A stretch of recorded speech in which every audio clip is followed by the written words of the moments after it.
সুতরাং শেয়ার ব্যবসা মানেই লাভ আর লাভ না, এখানে মুহূর্তে মুহূর্তে শেয়ারের দাম কম বেশি হয়। আপনার একটা ভুল সিদ্ধান্ত মানেই হচ্ছে, আপনি যদি লোন নিয়ে ভুল সিদ্ধান্ত করেন তাহলে আপনাকে হয় আপনার মৃত্যু হবে, আর নতুবা যদি আপনি সঠিক সিদ্ধান্ত নেন রাতারাতি বড়লোক হবেন। রাতারাতি বড়লোক হয়ে আসলে টিকে থাকা যায় না। আমরা যদি একটা ব্যবসার দিকে তাকাই, যে কোনো ব্যবসাতেই আপনার দুটা জিনিস লাগে, একটা অভিজ্ঞতা আর একটা হচ্ছে পুঁজি। শেয়ার ব্যবসাটাকে যদি আপনি একটা ব্যবসা হিসাবে দেখেন, শেয়ার ব্যবসাটাকে দুইভাবে করা যায়, একটা বিনিয়োগ আর একটা হচ্ছে ট্রেডিং। প্রিয় দর্শক, আসসালামু আলাইকুম। আবার ফিরে এলাম আপনাদের মাঝে। আজ আপনাদের সামনে আলোচনার বিষয় শেয়ার বাজারে লোনের বিষয়টি। লোন আমাদেরকে শেয়ার বাজারে করতেই হয়, বা অনেকে আমরা করে থাকি। সবসময় প্রয়োজন পড়ে বিষয়টি এরকম না, কিন্তু কখন প্রয়োজন নেই, নিলে কি সুবিধা, নিলে অসুবিধা কি, এই বিষয়গুলি নিয়ে জানাতে আমাদের স্টুডিওতে উপস্থিত আছেন বাংলাদেশের একটি স্বনামধন্য গ্রুপ অফ কোম্পানিজের পোর্টফোলিও ম্যানেজার, সাবেক পোর্টফোলিও ম্যানেজার জনাব মাহমুদ রিয়াদ পলাশ। মিস্টার পলাশ, আমাদের সাথে আপনাকে স্বাগতম। আপনাকেও ধন্যবাদ আমাকে ডাকার জন্য। তো আমরা শুরু করি। জি, আচ্ছা, শেয়ার বাজারে কখনো কখনো লোন নিতে হয়, তো এই শেয়ার বাজারে লোনের বাস্তবতা কতটুকু, এ বিষয় নিয়ে আমি প্রথমে জানতে চাচ্ছি। দেখেন, এই প্রশ্নের উত্তর এক কথায় দেওয়া সম্ভব না, হ্যাঁ অথবা না দিয়ে। বাস্তবতা আছে বা না এভাবে দেওয়া সম্ভব না। আমরা যদি একটা ব্যবসার দিকে তাকাই, যে কোনো ব্যবসাতেই আপনার দুটা জিনিস লাগে, একটা অভিজ্ঞতা আর একটা হচ্ছে পুঁজি, টাকা। যে ব্যবসাতে আপনি যান, আপনার যদি অভিজ্ঞতা না থাকে তাহলে পরে টাকা দিয়েও আপনি ব্যবসা করতে পারবেন না। আবার আপনার অভিজ্ঞতা আছে, টাকা নেই, আপনি সেই ব্যবসাও করতে পারবেন না। সুতরাং পুঁজি এবং অভিজ্ঞতার সম্মিলিতভাবেই একটা ব্যবসা দাঁড়ায়। বেশিরভাগ ক্ষেত্রে, অধিকাংশ ক্ষেত্রেই তাই হয়। শেয়ার ব্যবসাটাকে যদি আপনি একটা ব্যবসা হিসাবে দেখেন, শেয়ার ব্যবসাটাকে দুইভাবে করা যায়, একটা বিনিয়োগ আর একটা হচ্ছে ট্রেডিং। আমি নিয়মিত কেনাবেচা করব। বিনিয়োগের ক্ষেত্রে অবশ্যই উত্তর হচ্ছে এখানে কোনো লোন নেওয়া যাবেই না। বিনিয়োগে কোনো লোনই নেওয়া যাবে না? না। বিনিয়োগের ক্ষেত্রে আপনি কেন লোন নেবেন? বিনিয়োগে আপনাকে শেয়ার মার্কেটে একটা বড় অ্যামাউন্টের সুদ দিতে হয় টাকার উপরে, যেটা মাস শেষে, বছর শেষে প্রায় 17%-এর উপরে পড়ে। কোনো ব্রোকারেজে 20% পর্যন্ত পড়ে। তো 20% প্রফিট তো আমরা সাধারণত করতে পারি না। কোম্পানিগুলো আসলে বছর শেষে 20% প্রফিট খুব কম কোম্পানিই দেয়। আর আমরা ব্যবসা করেও 20% বিনিয়োগ করে 20% প্রফিট আসবে, এটা আসলে আমরা অনেকেই পারি না। সুতরাং বিনিয়োগের ক্ষেত্রে ঋণ একেবারেই বর্জনীয়। বিনিয়োগের ক্ষেত্রে আমরা শেয়ার বাজার কেন, আমরা বিনিয়োগের ক্ষেত্রে আরও অনেক জায়গা আছে, সেখানে আমরা বিনিয়োগ করতে পারি। জমিতে, সোনাতে আমরা বিনিয়োগ করতে পারি। বিনিয়োগের জন্য শেয়ার ব্যবসা নিয়ে আমরা আজকে আলোচনা করব না। আমরা মূলত আজকে ট্রেডিংয়ের ক্ষেত্রে, যেহেতু আপনি লোনের কথা বলছেন, ট্রেডিংয়ের ক্ষেত্রে আমরা এটা গ্রহণযোগ্য আছে, গ্রহণযোগ্যতা নিয়ে আলোচনা করা যায়। হ্যাঁ, ট্রেডিংয়ের ক্ষেত্রে যদি আপনার অভিজ্ঞতা থাকে এবং আপনার কাছে যদি সেই পরিমাণ অর্থ না থাকে, যে পরিমাণ অর্থ দিয়ে ব্যবসা করতে গেলে পরে আপনার সংসার চলে, এটাকে পেশাদার হিসেবে যদি নেন আপনি, সাধারণত ট্রেডিং পেশাদার ব্যবসায়ীরাই করে, বিনিয়োগ করে। সাধারণত অলস টাকা আছে তারাই সাধারণত বিনিয়োগ করে। সুতরাং যদি আপনি ট্রেডিং করতে চান, যদি আপনার অভিজ্ঞতা থাকে এবং আপনার পুঁজি কম থাকে, সেই পরিমাণ পুঁজি, যে পরিমাণ পুঁজি দিয়ে আপনি সংসার চালাতে পারবেন ব্যবসা করে, তাহলে পরে আপনি লোন নিতে পারেন। কিন্তু লোন নেওয়ার আগে আপনাকে ভাবতে হবে যে আপনি লোন শোধ করতে পারবেন কি না, লোনের সুদের পরিমাণ কতটুকু, আপনি রিস্ক ম্যানেজমেন্ট করতে পারবেন কি। অনেক সময় হাতে টাকা পাওয়ার পরে মাথা খারাপ হয়ে যায়, তখন আমরা ভুল সিদ্ধান্তগুলো একের পর এক নিতে থাকি, যেটা আমাদের জন্য ক্ষতিকর। সুতরাং অনেকেই মনে করে যে শেয়ার ব্যবসা মানেই তো লাভ, তো কাজে এখানে হচ্ছে লোন করাই যায়। এই মনোভাবটা আসলে কতখানি বিপজ্জনক? দেখেন, অনেক দিন আগে চারবাক দর্শন নামে একটা দর্শন ছিল। সেই দর্শনে, আমি ঠিক বলতে পারবো কিনা সাংস্কৃতিক সেই শ্লোকটা, ঋণং কৃত্যা ঘিতং পিবেত জাবিত জীবন সুখেং জীবেত, মানে ঋণ করে হলেও ঘি খাও, সারা জীবন সুখে থাকো। তো শেয়ার ব্যবসাতে আসলে আমরা যখন নামি তখন মনে করি যেটা লাভেই লাভ, সুতরাং আমরা এখানে ঋণ করব, ঘি খাবো এবং সুখে থাকবো। আসলে বিষয়টা তা না। শেয়ার ব্যবসাটা খুবই ঝুঁকিপূর্ণ একটা ব্যবসা। এখানে আসলে একটা কোম্পানি এই মুহূর্তেই ভালো, পরের টার্মে সেটা খারাপ হয়ে যায়। উদাহরণ দিই, বেক্সিমকো লিমিটেড, বেক্সিমকো ফার্মা, এই কোম্পানিগুলা আপনার 2010 সালের আগে একটা খুব লোভনীয় একটা শেয়ার ছিল, ফান্ডামেন্টালি খুব স্ট্রং একটা শেয়ার ছিল। এই শেয়ারগুলা আমরা পরবর্তী পর্যায়ে নামতে একেবারে 10-12 টাকার ঘরে দেখেছি। তো যারা সেই সময়, আমি এমনও একটা শেয়ার দেখেছি, ম্যাক্সন স্পিনিং নামে উল্লেখ করি, ম্যাক্সন স্পিনিং শেয়ারটা আমি 100 টাকায় ট্রেড হতে দেখেছি। আচ্ছা। সেই শেয়ারটাকে আমি পরবর্তী পর্যায়ে 2 টাকা 3 টাকায় দেখেছি। তো আপনি যদি ওই শেয়ারটাতে লোন নিয়ে ব্যবসা করেন, আপনার টাকা থাকবে? টাকা থাকবে না। সুতরাং শেয়ার ব্যবসা মানেই লাভ আর লাভ না, এখানে মুহূর্তে মুহূর্তে শেয়ারের দাম কম বেশি হয়। আপনার একটা ভুল সিদ্ধান্ত মানেই হচ্ছে, আপনি যদি লোন নিয়ে ভুল সিদ্ধান্ত করেন তাহলে আপনাকে হয় আপনার মৃত্যু হবে, আর নতুবা যদি আপনি সঠিক সিদ্ধান্ত নেন রাতারাতি বড়লোক হবেন। রাতারাতি বড়লোক হয়ে আসলে টিকে থাকা যায় না এই মার্কেটে। শেয়ার বাজারে লোন নিয়ে স্বাভাবিকভাবে লাভ লস হতে পারে। যদি লস হয় তাহলে এর মানসিক এবং আর্থিক প্রভাবটা কেমন পড়ে মার্কেটের রিয়েল সিনারি থেকে বলতেন? আসলে শেয়ার মার্কেটে আমরা যারা ব্যবসা করি তারা অনেক সময় লসের কবলে পড়ি। আসলে অনেক সময় কি বলতে গেলে কি, বেশিরভাগ ক্ষেত্রে ভুল সিদ্ধান্তগুলো চলে আসে। আমরা সাধারণত বায়াস হয়ে যায় কারো দ্বারা, বা আমার কাছে টাকা আছে, হাতে টাকাগুলো যে আমরা রেখে দিব পরবর্তী পর্যায়ে আমরা কিনবো, সেরকম মানসিকতা আমরা রাখি না, আমরা সঙ্গে সঙ্গে শেয়ার কিনি। তো শেয়ার ব্যবসাতে যদি লস হয়ে যায় তাহলে পরে দুই ঘটনা ঘটে। একটা রিভেঞ্জ তৈরি হয় মনের মধ্যে, আমার টাকা লস হয়ে গেল, আমাকে টাকা তুলতেই হবে এখান থেকে। আমরা রিভেঞ্জের বশবর্তী হয়ে এক বড় পরিমাণ টাকা আবার একটা শেয়ারে বিনিয়োগ করে ফেলে দিই। আমাদের ডাইভার্সিটি থাকে না বিনিয়োগের মধ্যে, যে আমি 5টা শেয়ারে বিনিয়োগ করবো, আমি একটা শেয়ারে বিনিয়োগ করে ফেলে দিই, যে রফিক ভাই বলেছে বা শফিক ভাই বলেছে বা জব্বার ভাই বলেছে, সুতরাং আমরা এই জায়গাতে আমার লাভ পোষায় যাবে। এবং এই স্পেসিফিক্যালি এইভাবেই বলে যে তোমার ওই শেয়ারে লস হয়েছে, তোমার লস রিকভারি আইটেম দিচ্ছি। হ্যাঁ, লস রিকভারি আইটেম দিয়ে আমি তখন ওই শেয়ারটা কিনি এবং ওই শেয়ারটাতে তখন লস হয়ে যায়। হ্যাঁ, তো এরকম ক্ষেত্রে আসলে মার্কেট শুধু লাভ আর লাভ না, লসটাকেও আপনাকে মাথায় নিয়ে আসতে হবে। লোন নেওয়ার সময় মানুষ সাধারণত কোন ভুলগুলো বেশি করে থাকে? লোন নেওয়ার সময় ভুল, প্রথম কথা হচ্ছে যে ব্রোকারেজ হাউসগুলো লোন দিতে চায়, আপনাকে উৎসাহিত করে, তারা ইনফ্লুয়েন্স করে যে আপনারা লোন নেন। কেননা এটাই হচ্ছে তাদের দিন শেষে ব্যবসা। তারা আমার কেনে বেচা থেকে একটা কমিশন পায়।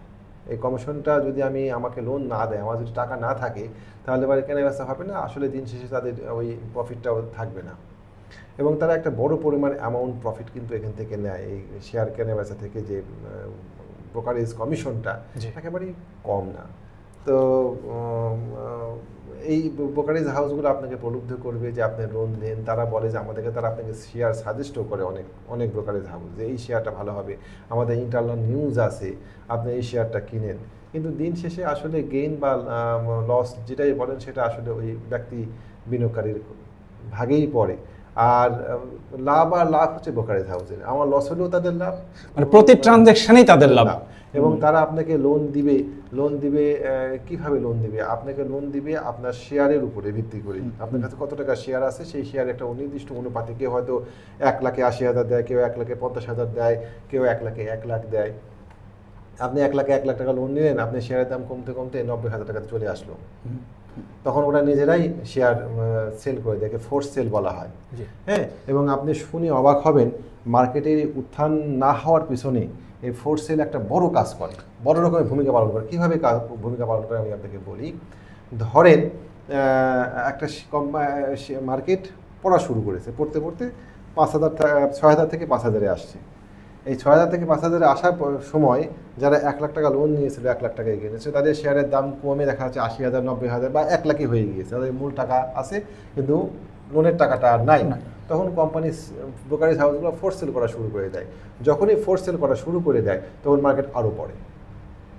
আমরা তখন ভাবি যে এই প্রাইজে কারা শেয়ার সেল করছে, কিন্তু ব্রোকারেজ হাউসগুলো নিজেরাই শেয়ার সেল করছে। কাদেরকে? যাদেরকে তারা উৎসাহিত করেছিল একসময় লোন নেওয়ার জন্য, তাদেরই শেয়ার ব্রোকারেজ সেল করে দিচ্ছে, কারণ ব্রোকারেজ তার টাকাটাকে সেভ করতেছে, সিকিউর করছে, তার টাকাটা সিকিউর করছে। কেমন?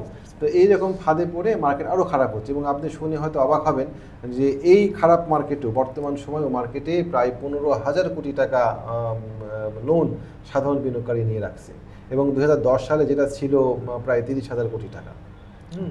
তো এই লোনের কবলে পড়ে যে কমন ভুলটা করা হয় সেটা হচ্ছে, আমি ব্রোকারেজ হাউসের ফাঁদে পড়ে আমি লোন নিই, বা আমি আমার বন্ধুর কথা শুনে লোন নিই যে এবার তোমার রিকভারি হবে। আর একটা ক্ষেত্রে মানুষ লোন নেওয়ার ক্ষেত্রে ভুল করে যে আমার ওই বন্ধু তো বা আমার ওই পরিচিত যন্ত্র লোন নিয়ে ব্যবসা করতেছে, প্রফিট করলো, এবার ভালো প্রফিট করলো। হ্যাঁ, লোন নিয়ে প্রফিট করলে হয় কি, আপনি যখন লাভ করবেন তখন লাভও হয় তখন। আচ্ছা আচ্ছা। হয় না, আপনার 5 লাখ টাকা আছে, আপনি আরো 5 লাখ টাকা নিয়ে শেয়ার 10 লাখ টাকার শেয়ার কিনলেন, আপনার লাভ হলো ওখানে 20%, লাভ হলো 2 লাখ টাকা, যেটা আপনার মূল টাকার উপরে প্রায় 40% প্রফিট। লস হলে পরে ঠিক একই রকম ঘটনা ঘটে। আমি নিজের চোখে দেখেছি, একজনকে না একাধিক জনকে দেখেছি, হাউজের মধ্যে মাথা ঘুরে পড়ে গিয়েছে, এসির মধ্যে ঘামছে, টেনশনে।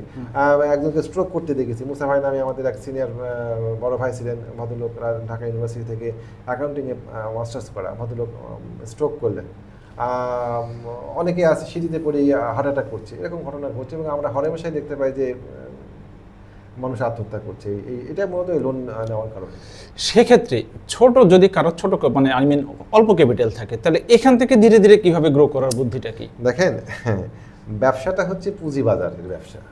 আপনি অল্প টাকা নিয়ে এখানে ব্যবসা করতে গিয়ে সুবিধা করতে পারবেন না, ফ্র্যাঙ্কলি বলি। কি জন্য পারবেন না? যে ধরেন আপনি, হ্যাঁ, যারা ছাত্র বা আপনি মনে করছেন আমি একটু খেলাধুলা করব বা আমি একটু ডেমো মতন ট্রায়াল দেব, 30,000 টাকা গেলে পরে আমার কিছু যায় আসে না, সেটা আলাদা কথা। কিন্তু আপনি যদি প্রফেশনালি মনে করেন যে না, আমি এখান থেকে ব্যবসা করে সংসার চালাবো বা এখান থেকে ব্যবসা করে আমি আমার ছেলের এই প্রয়োজনটা প্রতি মাসে মেটাবো, তাহলে আপনাকে প্রফেশনাল হতে হবে। আপনাকে অ্যামেচার মানসিকতা বাদ দিতে হবে।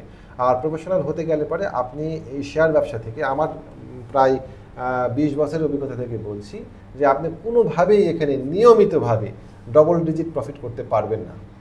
আপনি এখানে আমার হিসাবে 3 থেকে 5% অন ক্যাপিটাল, 10 লাখ টাকা থাকলে পরে মাসে 50,000 টাকা থেকে 30,000 টাকা অন ক্যাপিটাল ইনকাম নিয়মিতভাবে মার্কেট যেরকমই থাক ইনকাম করা সম্ভব।